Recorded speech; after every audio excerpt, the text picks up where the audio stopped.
According to these papers, Ms. Keeman, the defendant, this young lady, assaulted you at a fast food restaurant where you are a manager and she was an employee. Correct. When did this happen? On December the 26th, approximately 8 p.m. in Cincinnati, Ohio, on Vine Street. How long had you been working at this restaurant? I was a substitute manager, but I had worked there maybe 3 or 4 times. My main home as a manager was in Tri-County. And how long have you been working for this establishment? 2 years, 3 years approximately. And what kind of work did you do there?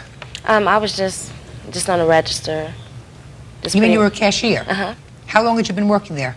I had worked there for about 3 months, and then I was like on a leave. I didn't work for about a month, and then I had just came back. It was like my 3rd day back. 3rd day? Mm-hmm. Had you met her before? No. So, Ms. Keeman, would you tell me what happened on this day in December? On December the 26th, I was a substitute manager at Hardee's Restaurant, and we always have a main duty of like working on the cash register and secondary duty, sweep the floor, get iced tea ready and such priorities. I had given her task to do, and she was on the phone. Beth Tolbert. You're her mother? Yes, I'm your mother. And I gave Beth Tolbert her duties, and she was on the phone. I came back a little bit later after cleaning the restrooms and doing some of her chores, and she was still on the phone. And I repeated that she must get off the phone. I thought maybe I'll give her a break because I'm a benevolent manager. And I gave her another chance to please do her duties and get off the phone. She stated she wanted to call her mother, but I don't know who she called. And there was a lot of profanity and a great deal of yelling on front line. As a manager... Okay, so let me stop you right there. Yelling and profanity by whom? Beth Tolbert. And who was she yelling at? Somebody on the telephone telling them what a mean vulgarity word I was, making her do something other than just ring on the cash register. And where is the phone situated as opposed to where the patrons are? The phone is situated by drive-through, and she was on front line. She had to go over and use the phone behind an wall, like, to use the phone. But she was supposed to be on the cash register. That's correct, Your Honor. So she couldn't be on the cash register if she was on the phone? That's correct. Well, after there was a lot of profanity, did she finally hang up the phone? I asked her to please clock out. I gave her a choice. Clock out meaning? Meaning that she should leave the restaurant, and that's all. She would be paid for the day that she could go home. She had a choice, either get off the phone or clock out. So I finally asked her to clock out.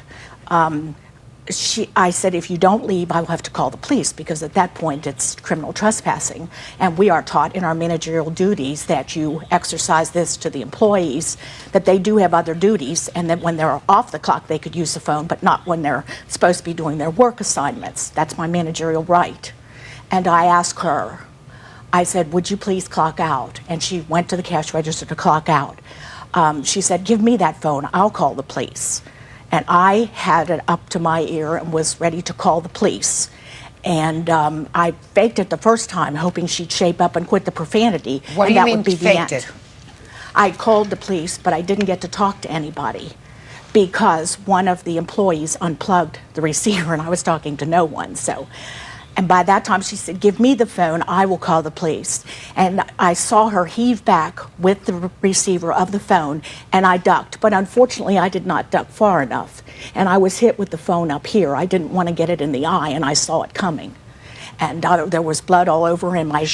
Right in the front of your head? Yes, see the scar? Could you step up, please? My eyes aren't as good as they used to be. Likewise. All right, there's about a scar that appears to be about 2.5 inches long. This is the mark right here that you're talking about? Yes, and it was 3 deep, and I had a picture. Did you see this? Did you see the scar on her forehead? No, I haven't. Well, would you step back, Bird? Would you accompany the plaintiff and let the defendant and her mother look at that scar? Step over here.